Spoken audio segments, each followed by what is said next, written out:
Chapitre 6. Valparaiso. La nuit s'évapore lentement sur les hauteurs de la ville, laissant place à la pâleur fantomatique de l'aube. À travers la brume qui s'effiloche, apparaît peu à peu le manteau de maisonnettes bariolées qui recouvre les collines de la baie de Valparaiso. Ici, tout près du ciel, la brise fraîche soufflée depuis la mer soulève des nuées de poussière et fait battre les bâches mal ajustées qui recouvrent les toits. Une femme, jeune, tout juste réveillée, ouvre la porte branlante d'une cabane et sort dans le petit matin. Immobile face au vent, elle maîtrise d'un gracieux tournement sa longue chevelure et rabat sa capuche. Les yeux plantés dans l'infini nébuleux de la mer et du ciel nouveau, elle aspire l'air avec volupté, le gaz sacré de la vie. Les 3 maigres chevaux de la comunidad la regardent, naseaux fumants, postés contre la palissade qui les abrite. Une poignée de grains distribuée à chaque animal, la femme empoigne la crinière de la petite jument Pie et se hisse sur son dos. À l'heure où presque tous dorment encore, une fille des Andes, d'une beauté singulière, se rend à cheval au niveau de la mer. Au pied des collines s'étend la partie plane de la ville où résident le travail, l'argent, les bars, les administrations et toutes les marchandises. Dans le silence matinal, le criollo avance précautionneusement, ses sabots, au long du sentier bordé des tôles et des planches des masures. Le cheval et sa cavalière dépassent une carcasse de voiture transformée en poulailler, débordant de paille. Ils contournent un arbre isolé, ébouriffé de fils qui fait office de poteau électrique. Sur ces pentes prises d'assaut par les pauvres, l'urbanisation s'organise naturellement sans plan préalable. Le terrain fait sa loi. Chaque semaine, une nouvelle famille trouve la place et la force de s'accrocher au sein de la grappe. Les places sont aussi chères que pour les oiseaux de mer qui nichent par milliers dans les petits replats qu'offre une falaise. La solidarité reste la seule alternative à la survie de ces démunis, contraints de s'installer toujours plus haut, toujours plus loin, pour survivre parmi les reliefs cabossés de la débrouille. Le campamento s'éveille peu à peu, animé par le bêlement grêle de quelques chèvres mêlées au hoquet d'une moto qui peine à démarrer. Du haut de sa monture, la jeune indienne échange une parole, un sourire ou quelques saluts de la main avec ceux qui sortent tout juste du lit, l'œil encore vague. Un soleil timide colore plus hardiment le paysage. Elle atteint enfin la petite route où passe le bus. Là, comme chaque jour depuis presque un an, elle attache la jument au poteau planté devant le garage d'Alberto Muques, où son cousin descendra la récupérer dans la matinée. Après la journée passée à tracter une charrette, elle la retrouvera aussi fatiguée qu'elle et fournira l'effort supplémentaire de l'accueillir sur son dos. Assise dans le microbus qui descend vers la ville à travers le faubourg, elle défait la boucle de son petit sac à dos, sort son thermos, son paquet de maté et sa bombilla. Des millions de Chiliens font la même chose au même moment qu'elle. Obéissant à un réflexe, l'homme à côté duquel elle est assise ne manque pas d'exprimer par une moue appuyée sa gêne de partager la même banquette. Depuis l'enfance, elle a appris à encaisser le mépris que la plupart des Chiliens réservent à ceux de son peuple. Comme si la nation mapuche devait éternellement expier la faute d'avoir originellement occupé les pampas, les montagnes et les îles de la Patagonie. Même si elle finit par s'habituer à cet état de fait, la belle Ilouenne, ainsi que ses frères et ses sœurs mapuche, n'en ressentent pas moins l'injuste morsure chaque jour de leur vie. L'année de ses 10 ans, sa famille ainsi qu'une vingtaine d'autres qui vivaient aux alentours de Temuco furent expropriés du dernier bastion de terre ancestrale par décret du gouvernement. La lutte qu'elles engagèrent contre le groupe industriel italien qui les avait spoliés se termina tragiquement. Le grand-père fut arrêté et disparut dans les geôles du dictateur Pinochet sans qu'il ne pût jamais revoir les siens. Du jour au lendemain, le petit clan déraciné de force se trouva sans ressources ni toit. Chacun réunit ses maigres biens et s'en alla rejoindre les bidonvilles de Valparaiso. Ainsi, perchée aux confins de la ville, la petite comunidad tenta de s'implanter, portée par l'énergie formidable de Mama Chilo, la grand-mère d'Ilouen. Toujours vêtue de vastes robes bariolées, la taille prise par une large ceinture tissée de motifs symboliques, sa crinière restée noire de jais, enserrée dans un foulard bordé d'une grosse chaîne d'argent selon la coutume, elle tient droite sa silhouette massive, les deux mains calées entre le bas de son dos et la naissance de ses larges fesses. Son regard intense, chargé de force et d'humilité, éclaire son vaste visage de cuivre rond. Si les épreuves passées lui ont creusé des rides amères, l'amour et le rire en ont creusé d'autres non moins profondes autour de ses yeux. Sa présence impressionne. Autour d'elle, l'air est différent. Mama Chilo a la blague vive, le sens de la formule et un rire en cascade. Pour empêcher les siens de basculer dans la délinquance, la puissante femme usant du rôle matriarcal propre à sa culture avait maintenu l'unité des familles malgré l'adversité, en gardant vivantes leurs croyances ancestrales. Herboriste et guérisseuse fameuse, elle est l'une des plus puissantes officiantes des rituels sacrés du Hazmapu, qui dicte la manière dont les choses doivent être faites pour maintenir l'équilibre entre l'homme et la terre. Sa réputation de machi s'étend bien au-delà de son petit quartier. Lors des cérémonies qui marquent le croisement des astres, ses chants résonnent des heures durant, hypnotiquement rythmés par les battements de son kultrun, le tambour qui provoque l'engourdissement de l'esprit. Sa transe l'emporte alors aux frontières des mondes naturels et surnaturels où elle communique avec les esprits. Sur tous les plans, Mama Chilo incarne le pilier central sur lequel s'appuient les quelques familles regroupées au bord de cette ravine. Sa parole, respectée de tous, exprime une sagesse autant remplie d'espoir que de poésie. On est peut-être vaincu, mais on n'est pas réduit à rien. Nous autres, Mapuches, sommes des graines qui ne meurent jamais. Elles attendent les bonnes conditions pour faire des forêts. Mama Chilo a porté l'héritière de son histoire comme on protège un trésor, la maintenant dans la dignité malgré les conditions pénibles de leur existence. Grâce à elle, la jolie plante échappa aux griffes insistantes des maquereaux qui lui promettaient une place au panthéon des reines de la nuit. Il faut dire qu'ils avaient toutes les raisons de redouter les pouvoirs de la sorcière hurricanienne. Depuis le moment où le destin les menace sur le Val-Paradis, aucun jour ne passa sans qu'elle ne tienne fermement la main de sa petite fille.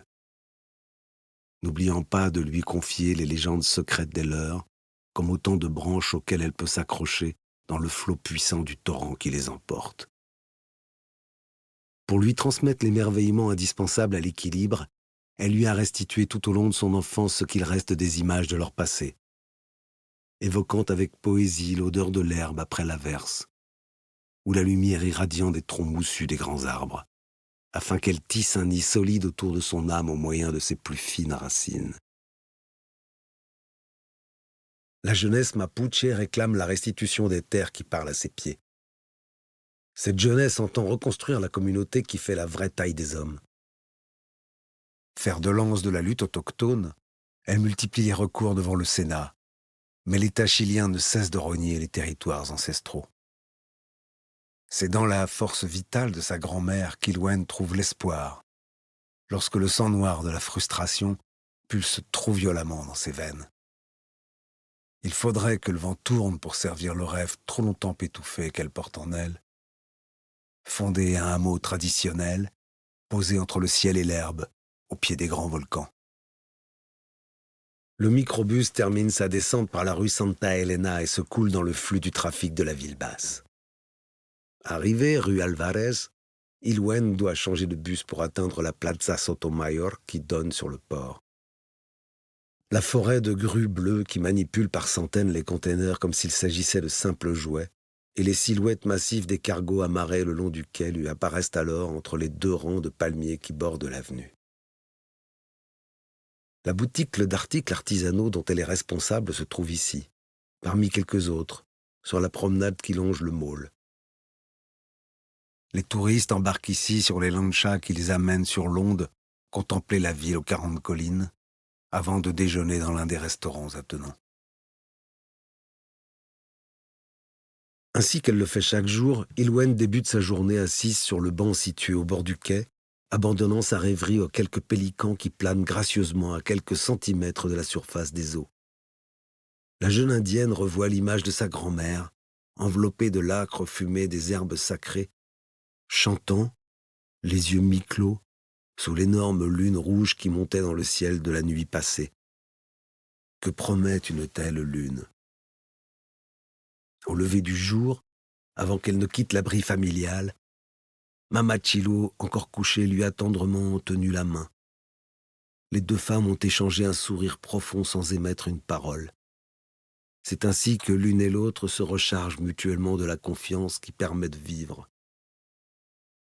Quittant ce banc familier, Ilwen s'étire un peu. Il est maintenant l'heure d'ouvrir le magasin. Elle doit préparer la caisse et sortir le présentoir mobile où s'étalent les articles les plus courants avant l'arrivée des touristes. Les premières lueurs du jour ont tiré Miguel de Valdivia hors de son lit. Au dehors, aucun nuage ne perturbe le ciel immensément rose. Le silence et la paix flottent encore pour un temps au-dessus de Valparaiso. Depuis la fenêtre de la cuisine, il peut, au-delà des toits, embrasser du regard l'ensemble de la ville basse et les milliers de maisonnettes multicolores agglutinées au flanc des collines.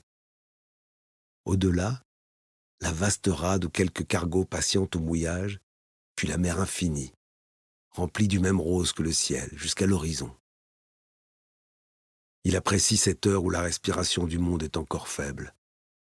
Depuis 6 mois, il a peu quitté son laboratoire et n'aspire qu'à une chose, marcher sans pensée, et surtout sans but, en mettant ses pas là où ils se sont tant de fois posés.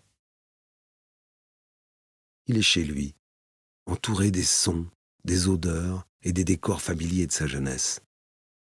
Miguel, le sorcier, ne déroge que rarement à ses balades quotidiennes lors des séjours qu'il s'octroie 2 ou 3 fois l'an dans sa ville natale. L'année de ses 18 ans marque la date à laquelle il la laissa derrière lui pour s'en aller poursuivre ses études brillantes dans l'une des plus excellentes universités californiennes. C'est sur la colline de son enfance, le Cerro Bella Vista, qu'il retrouve la jolie maison de type colonial fièrement dressée à mi-pente qu'il a héritée de ses parents. L'homme à la silhouette longiligne, vêtu d'un veston et d'un pantalon de lin clair, se laisse couler, l'esprit léger, au gré des ruelles pavées remplies de ses souvenirs. À Valparadis, les artisans porteños ont sans doute bâti la ville avec des fils à plomb qui ne tombent pas exactement au bon endroit. Valparaiso compte parmi les cités organiques, où la maçonnerie est pratiquée comme un sentiment. Le genre de ville que les urbanistes n'ont pas vu venir. Tout penche un peu. Les couleurs vives crépitent comme des pétards, et le réseau électrique dessine des fouillis de gribouillage. Miguel emprunte de longs escaliers bariolés, laissant glisser sa main le long d'interminables rampes culottées par des générations de paumes. Il passe devant la vieille maison bardée de tôle rouge carmin à laquelle il a toujours trouvé un air de petit palais dans sa dignité branlante. Sur la façade de la maison contiguë, un énorme bonhomme peint sur le bardage ouvre une large bouche pour engloutir un autre bonhomme plus petit. Bien vu, pense Miguel, la loi de la vie. Au Val du Paradis, l'océan surgit toujours au détour des rues, imposant son immense présence et aussi l'idée qu'elle peut nous porter à l'autre bout du monde. En contrebas de la rue qui plonge, des centaines de toits descendent et s'étalent jusqu'à la mer. À l'ouest de la baie, les rayons du soleil commencent tout juste à toucher les grues du port. C'est par là qu'il compte aller prendre son petit déjeuner, dans un bar de la place Sotomayor. Un grand verre de jus d'orange avec une ujula tartinée au dulce de leche. Ses pas l'amènent maintenant devant la station du funiculaire. 53 mètres en contrebas, l'ascensor brinque-ballant termine en douceur sa course oblique sur le trottoir de l'Avenida Argentina. Cette machine qui conserve intact son système depuis plus de 100 ans incarne l'émoi majeur de son enfance. Dans l'ombre du petit kiosque, il achète un billet aller-retour et passe le portillon pivotant.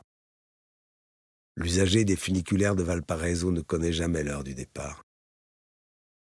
Ici, les gens ne sont pas ponctuels, mais disposent du temps.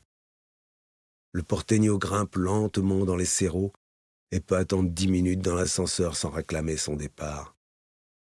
Occupé par quelques habitants se rendant au travail, la nacelle accuse un petit à-coup et entame sa coulisse sur les rails vers la vie d'en bas. Miguel vit les 50 secondes passées à bord du vaisseau spatial de ses 10 ans comme un rituel intime qui l'enchantera toujours. Son père répétait à l'envi que la fascination qu'exerça l'ascensor Espíritu Santo sur le bambin n'est pas étrangère à celle qu'il voue aux sciences et à la technologie. Empruntant l'Avenida Brasil, le promeneur matinal poursuit son chemin vers le port. La circulation est encore peu dense à cette heure, comparée aux roches broyants et nauséabonds qui envahira bientôt l'air confiné des rues de l'Alhambra. La mer est toute proche, mais elle est encore invisible, cachée par la première rangée d'immeubles noirs de crasse qui marque une frontière hermétique entre l'activité des hommes et l'état sauvage. Il faut marcher un peu sur les trottoirs étroits que frôlent les microbus pour qu'elles surgissent, toutes scintillantes. Miguel de Valdivia prend son petit déjeuner sur la terrasse du Melbourne Café et continue sa balade matinale. Arrivé sur le port, il longe l'îlot de boutiques multicolores où l'on vend artisanat et souvenirs. Tandis qu'il jette un regard distrait sur un étal, le visage d'une femme qui apparaît dans l'encadrement de la boutique peinte en bleu retient anormalement son attention. Il reste interdit quelques instants, ralentissant son allure. J'ai déjà vu cette tête quelque part. Le sorcier s'éloigne un peu, puis revient enfin sur ses pas. D'une allure nonchalante, il longe à nouveau les chopes en regardant attentivement la jeune fille dont le profil est tendu vers l'écran d'une mini-télévision placée en hauteur.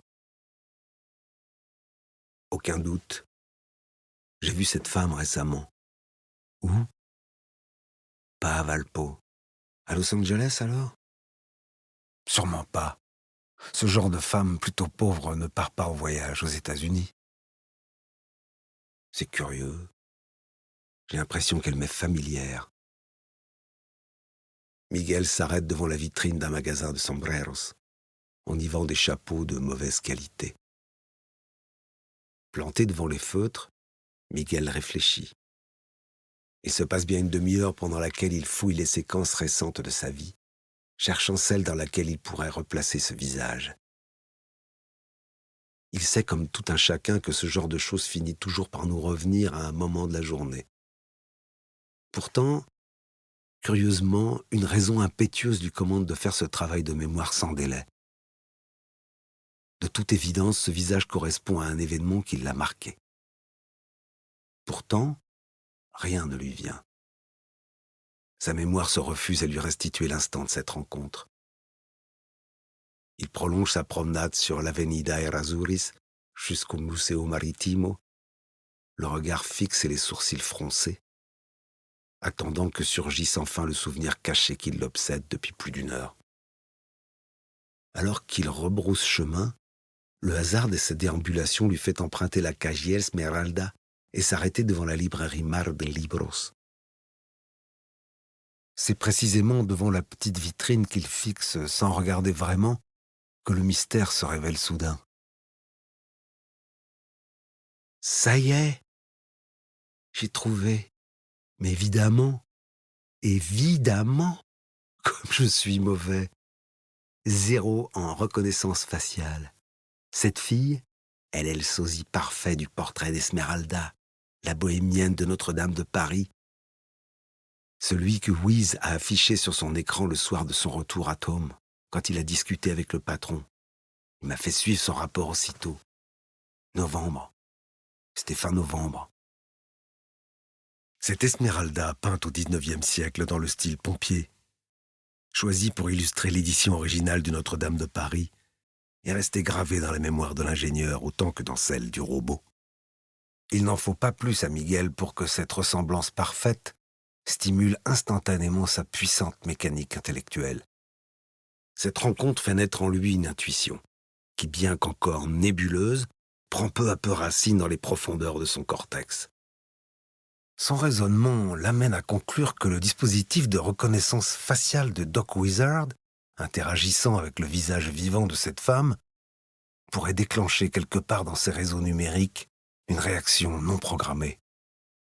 La rencontre entre l'inconnu de la boutique bleue et le grand robot pourrait bien être le fait déclencheur, celui capable de faire péter l'amorce miraculeuse d'une méta-émotion. La chispa, comme il le prononce tout bas dans sa langue natale, c'est-à-dire l'étincelle. Le désir artificiel.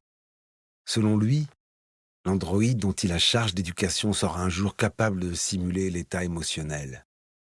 Ou mieux, de ressentir véritablement une émotion.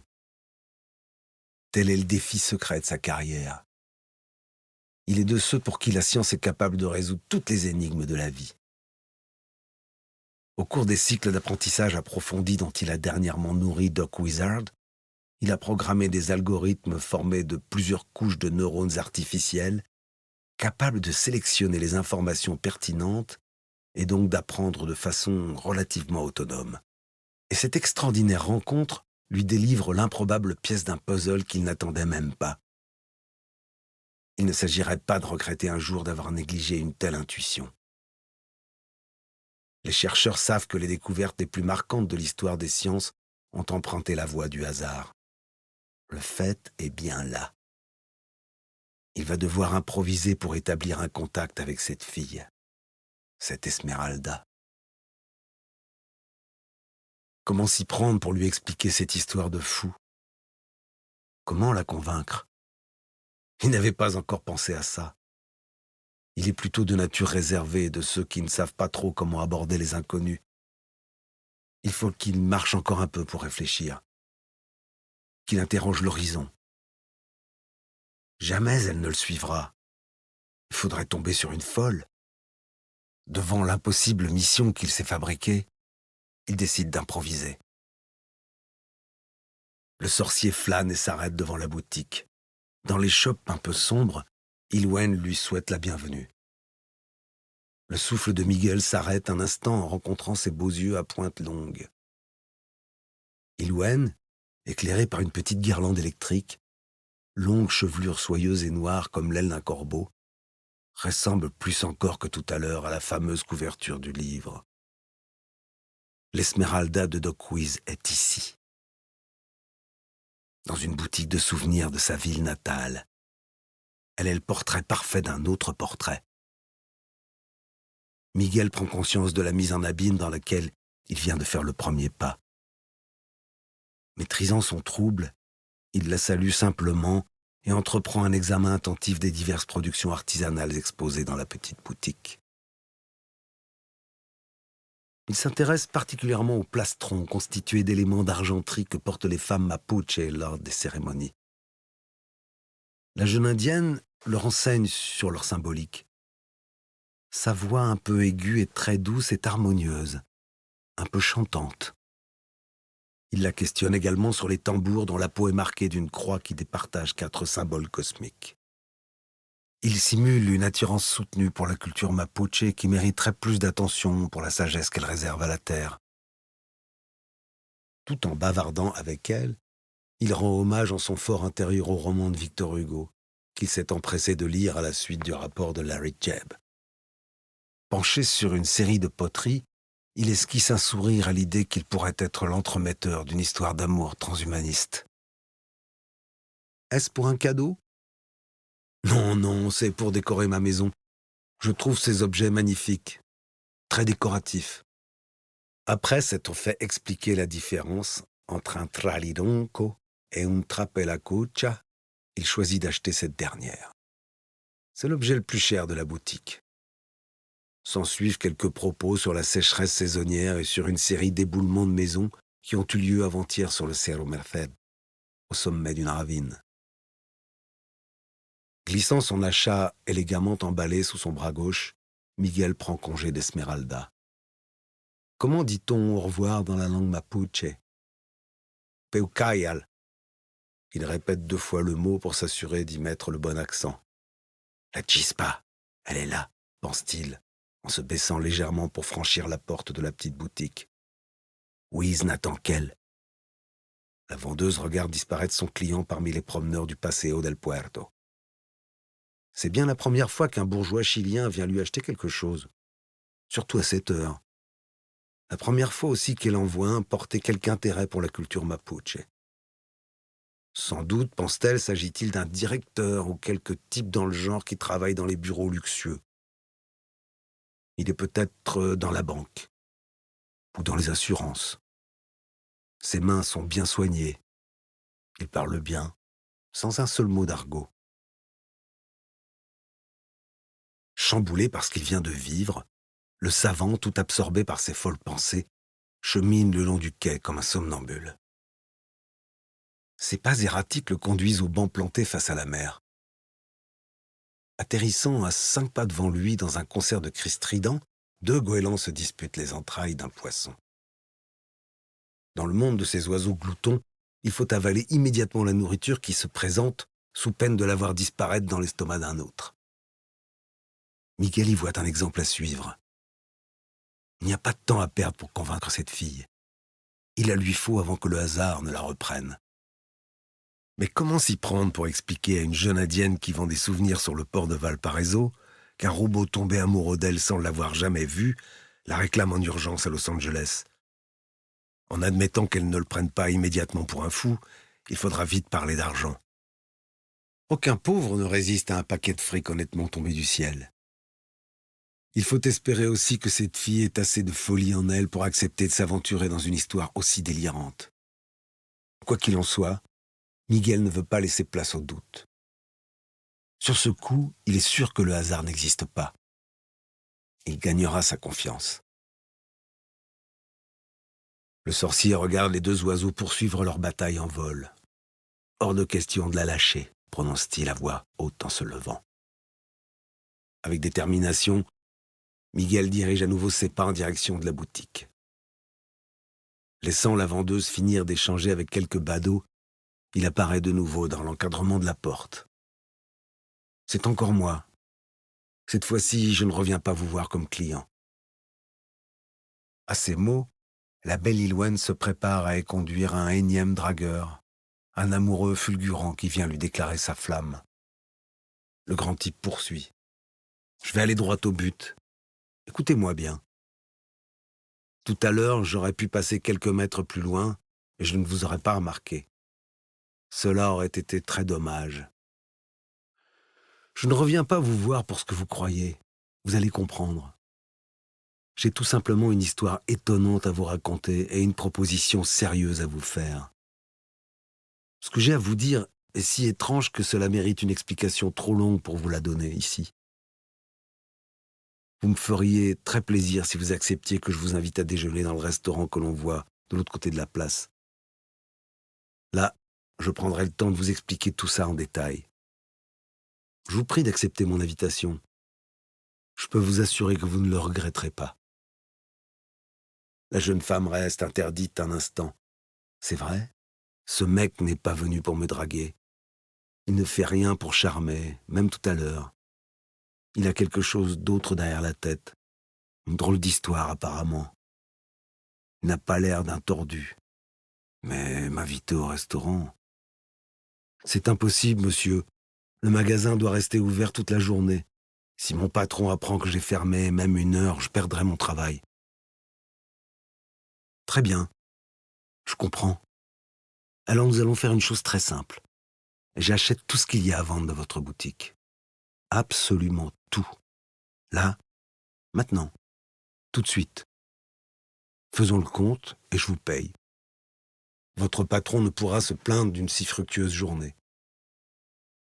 Ensuite, allons au restaurant. Je ne voudrais pas rester mystérieux plus longtemps et ce que nous avons à voir est autrement passionnant.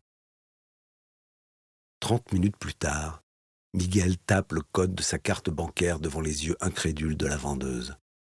« Ne prenez pas la peine de les emballer, mademoiselle. Je n'emporterai rien que la facture. Vous pouvez les vendre à nouveau tout à l'heure quand vous rouvrirez. Si vous rouvrez. » Le soleil atteint son zénith lorsque l'Indienne marche aux côtés de cet homme, dont elle ne sait que penser mais auquel elle a accordé assez de sincérité pour le suivre. Elle n'est pas fière d'avoir fermé la boutique, même si, incroyable miracle, elle en a vendu le contenu. Elle rase les murs à l'idée de se trouver nez à nez avec son patron. « J'ai ma maison là-haut, dit-il en levant le menton vers la colline de Bella Vista. Mais je vis la plupart du temps aux États-Unis, à Los Angeles. Ah, nous voilà arrivés. » Le caballero choisit une table un peu en retrait des autres et invite la jeune femme à s'asseoir. Tous deux commandent des empanadas aux fruits de mer, la spécialité de la maison. Avant toute chose, je voudrais que vous me pardonniez la petite comédie d'amateur d'artisanat que je vous ai jouée ce matin. Pour être franc, je dois vous avouer ne ressentir que peu d'intérêt pour ces choses. Faire mine de m'y intéresser est le seul moyen que j'ai trouvé pour entrer en contact avec vous. La franchise de ses propos dissipe la légère inquiétude que lui inspire encore tout ce mystère. J'ai quelque chose d'étonnant à vous montrer. Regardez ceci, lui dit-il en présentant l'écran de son smartphone. Mais c'est moi, ça? C'est mon portrait? Stupéfaite, Ilouen reste un instant bouche bée. C'est troublant. Qui a fait ça? Un peintre européen, il y a 125 ans. 125 ans? Ce peintre a imaginé mon portrait avant que j'existe? C'est exact, mademoiselle. Mais ce tableau, il est à vous? Non, ce tableau est dans un musée à Paris. Et vous avez cette photo dans votre téléphone? Pourquoi? Je vais répondre à votre question, mais avant cela, je voudrais vous expliquer qui je suis et quelle activité j'exerce afin que vous soyez rassurés sur mes intentions. Ensuite, je prendrai le temps qu'il faut pour vous conter l'événement extraordinaire qui nous rassemble tous les deux autour de cette table. Miguel tape sur le clavier de son smartphone. Dans les vidéos et les articles qui défilent sur le petit écran, Ilouen reconnaît l'homme qui se trouve en face d'elle. On le voit répondre aux questions d'un journaliste dans un laboratoire digne d'un film de science-fiction. Commentant ce qu'il regarde à l'aide de mots simples, Miguel la renseigne sur les technologies appliquées à la robotique et à l'intelligence artificielle qu'il met au point avec son équipe pour les bienfaits des handicapés. De fil en aiguille, il en vient à révéler l'existence de Doc Wizard. À ce stade, il se doit de lui résumer les grandes lignes d'un célèbre roman. On y raconte le drame vécu sous les murailles d'une cathédrale entre une danseuse gitane et un bossu, sourd et grotesque qui lui voue un amour passionné. Vous êtes le sosie parfait de cette gitane, et Doc Wizard vous attend. Ce truc m'attend quelque part? C'est dur à avaler ce que vous me dites là. Ni elle, ni le grand homme maigre n'ont touché au plat qui refroidit sur la table du restaurant.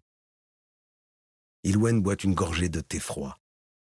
Levant les yeux au plafond, elle tente de digérer ces informations rocambolesques.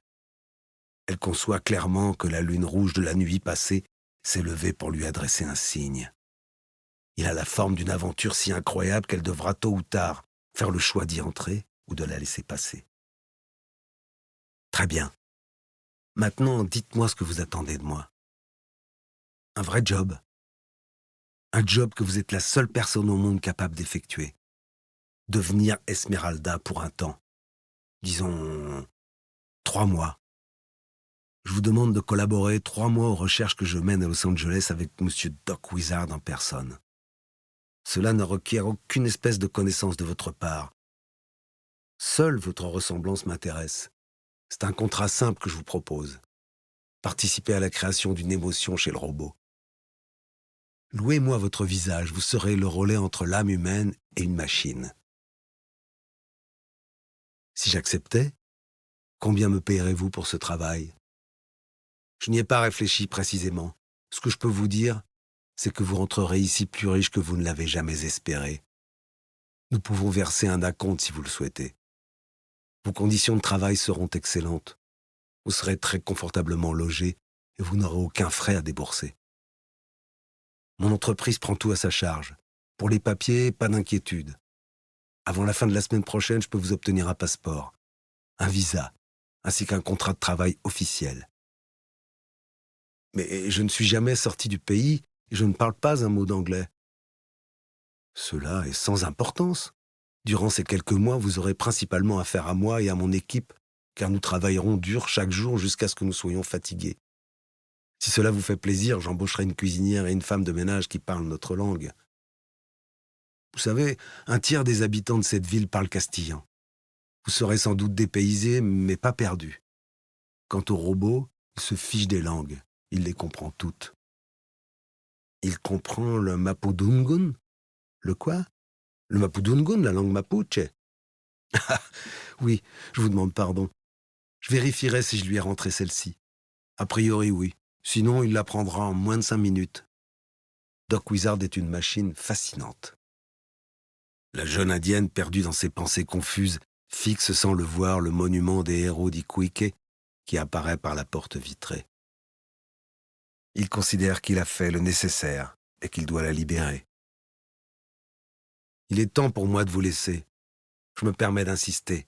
Il serait fort dommage de louper la chance qui se présente à vous comme à moi. Voilà. Vous avez tous les éléments pour décider. Je vous laisse réfléchir un petit peu, mais pas trop.